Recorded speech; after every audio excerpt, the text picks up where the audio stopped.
네, 오늘은 저희가 2차 전지 이야기를 깊이 있게 좀 나눠봐야 될 것 같습니다. 이 세액공제 사라지면은 타격이 정말 큰지부터 좀 짚어보고 싶은데요. 일단 주가가 좀 너무 안 좋네요. 그러니까요. 의원님. 이게 네.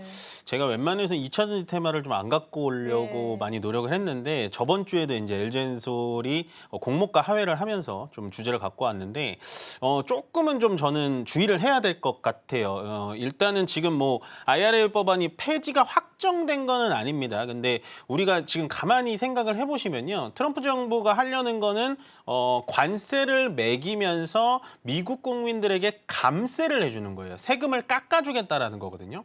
근데 지금 정부 지출, 그러니까 재정 적자가 심하다고 그저께 무디스에서 신용 등급을 하향했죠.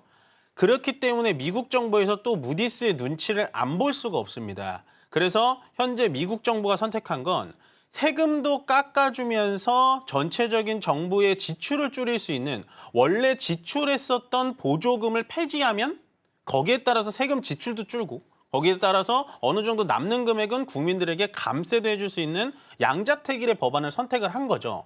거기다가 트럼프 대통령은 현재 바이든 정부 지우기에 계속해서 나서고 있기 때문에 이 IRA 법안, 그러니까 세액공제법에 대해서는 계속해서 폐지 아니면은 축소 얘기가 나오고 있다라는 점은 분명히 우리나라 증시에도 많은 악영향을 끼치고 있습니다.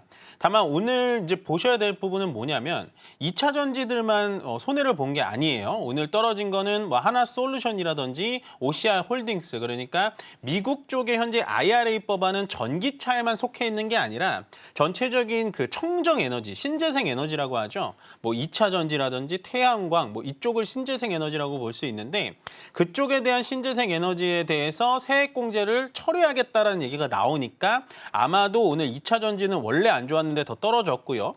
오랜만에 하나솔루션, OCI 홀딩스 같은 태양광 종목들이 우리나라의 정책주에 힘입어서 좀 올라가냐 싶더니만 결국에는 또다시 떨어지고 있다. 그만큼 시장은 굉장히 예민하게 받아들이고 있다라고 정리를 좀 해드리고 싶고요. 일단 이렇게 생각해 보실 수가 있을 것 같아요. IRA 법안이 이렇게 또 철폐 얘기가 나오기 전에 이것도 제가 한 6일 전, 일주일 전에 이 마켓 쇼쇼쇼 시간에서 말씀드렸던 것 같은데 AMPPC라는 법이 있습니다. 이게 뭐냐면 한국말로 첨단 제조 장비 생산 세액 공제법이에요. 이게 IRA 법안이 큰 틀에 있으면요. 그 안에 하위단으로 들어가는 법안인데요. 요것도 말 그대로 미국 내에서 생산을 하지 않으면은 철폐를 시키는 그런 그 세액 법안이고 거기다가 이제 태양광이나 전기차 쪽에 대해서 세액 공제를 해줬던 거를 철폐하겠다라고 해서 아마 이때 AMPC 철회나 아니면 AMPC 축소 요 얘기가 나올 때도 그때도 2차 전지 종목들이 또 좋지가 않았습니다. 그래서 시장에서는 이런 얘기가 계속해서 나오면 원래는 좀 면역이 되기 마련인데 가뜩이나 지금 체력이 좋지 않은 상태에서 그러니까 사람으로 따지면 감기가 걸린 상태에서 감기가 좀 나아지려고 하니까 장염이 걸린 느낌이거든요. 그러니까 계속해서 지금 2차 전지, 특히나 신재생 쪽에서도 2차 전지 쪽에 가뜩이나 아픈 뉴스가 더 아픈데 안 좋은 뉴스가 나오다 보니까 시장에서 계속해서 예민하게 반응하고 있다라고 정리를 좀 해드리고 싶고요. 물론 지금 현재 이 법안 폐지가 통과가 된 건 아닙니다. 하원 쪽에 예산위원회라는 게 있어요. 그 예산위원회에서 발의를 한 거고요. 거기까지만 지금 법안이 통과가 된 겁니다. 그래서 하원 의원들도 거기에서 찬성을 해야 되고 그다음에 넘어가서 상원까지도 통과를 한 다음에 대통령이 사인을 하는 건데요.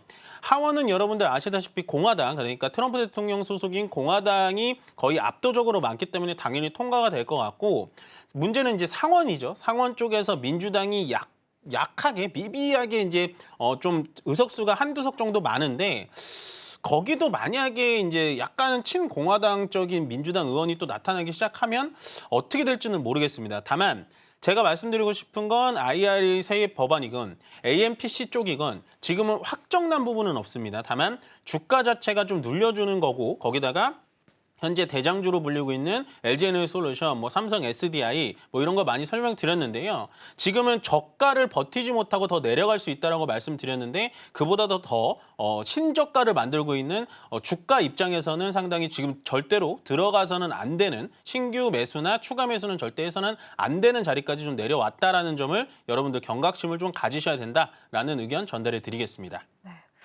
사실 우리가 조금 시간을 회귀해서 작년 11월 한참 이제 대선 전에서도 이제 트럼프 대통령이 당선될 경우에 2차 전지 관련주를 안 좋을 것이다라는 건 반영되긴 했었는데 그게 좀 현실화되는 과정인 것 같습니다. 트럼프 대통령이 이러한 법안 자체를 녹색 사기다라고 그렇게 명칭을 하기도 했죠. 말씀해 주신 것처럼 첨단 제조 장비 세액 공제법으로 인해서 작년에 국내 2차 전지 이제 대형 기업들의 실적을 보면요. 그 세액 공제로 인해서 흑자를 기록한 기업들이 많았거든요. 근데 이게 폐지가 되면은 다시금 이제 적자의 폭을 좀 늘리거나 적자로 돌아설 수 있다라는 우리가 좀 그런 리스크들도 안고 가야 될 것 같아요. 일단 이 법안 자체는 무려 4년이나 현재 단축 이야기가 좀 나오고 있습니다. 원래 2033년도까지 하기로 되어 있는데 지금 얘기 나온 건 2028년도까지입니다. 그래서 너무 이쪽 관련주들을 우리가 안 좋게 볼 수밖에 없는 시점이다라고 보여지는데 이 와중에도 최선호주가 있을지요, 전문가님.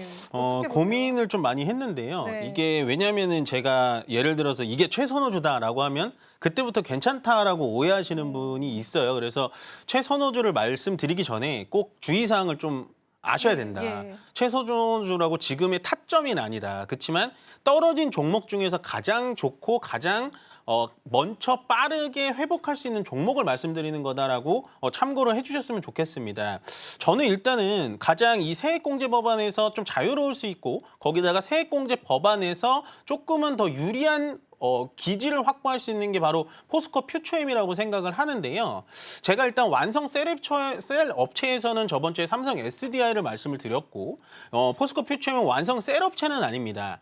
배터리에 들어가는 양극재와 음극재를 만들고요. 그 양극재와 음극재를 만드는 원료인 뭐 리튬이라든지 망간 이런 거 포스코 제철소에서 또 다 생산이 가능하거든요. 심지어 포스코 제철소에서 철강을 만들고 남은 흑연으로 인해서 인조 흑연까지 만들 수 있는 기술을 가진 게 바로 이 포스코 퓨처엠인데요. 제가 이 포스코 퓨처엠이 그래도 미국에 대해서는 가장 긍정적이다라고 보는 게 뭐냐면 미국이 현재 IRA 법안을 폐지를 하던 축소를 하던 강하게 기조적으로 계속해서 연장하고 있는 건요. 중국에 대한 견제가 계속해서 강해지고 있는 거예요. 쉽게 얘기해서 양극재를 미국 내에서 만들더라도 그 양극재의 원료가 중국산이면 세액 공제를 지금도 한 푼도 못 받게 해놨습니다. 그 비중을 원래는 조금 처음에 중국산이 너무 많아서 비중을 늘려놨다가 지금 비중을 점점 축소하는 경우고요. 만약에 중국산 원료를 0% 낸 양극재에 대해서만 세액 공제를 해주겠다라고 하면은 포스코 퓨처엠이 가장 먼저 수익을 볼 수 있는 그런 업체라고 보여지고 그게 이제 미국에서 정한 우려 외국 기업이라는 건데요. FEOC라는 겁니다. 근데 현재 리튬이 됐던 뭐 저기 흑연이 됐던 거의 중국산들이 대부분이기 때문에 현재 국산은 아니지만 포스코 퓨처엠이 하고 있는 호주라든지 뭐 인도네시아, 아르헨티나 이쪽에서 갖고 오는 원료들을 이용한다면 아마도 가장 큰 수혜를 받을 수 있지 않을까라는 생각이 들고요. 일단은 또 지금 현재 포스코 퓨처엠이 물론 유상증자를 진행을 하긴 했습니다만 GM과 합작 공장이 있어요. 캐나다 퀘벡시에 만들고 있는 그게 이제 양극재 공장인데요. 그 양극재 공장에 들어가는 리튬이라든지 이런 것들이 아르헨티나 염호 호수라든지 그다음에 호주의 광산, 리튬 광산에서 프로젝트로 같이 이렇게 가져오는 거기 때문에 아마도 IRA 세액 법안을 좀 중국 쪽에 대해서 좀 스트릭하게, 좀 강하게 규제를 걸어온다면 포스코 퓨처엠이 가장 먼저 좀 빠져나올 수 있지 않을까라는 생각을 하고요. 물론 현재 IRA 법안이 이렇다 저렇다 말도 많고 정책 변동성이 굉장히 큽니다. 좀 뭐 줄인다고 했다가 폐지한다고 했다가 아직도 결말은 나진 않았는데요. 결국에는 뭐 가타부타 해서 탈중국에 대한 미국의 입장은 견고하기 때문에 앞으로 탈중국에 가장 빠르게 대처할 수 있는 포스코 퓨처엠이 조금은 안정적인 선택이 아닐까라고 정리해드리겠습니다.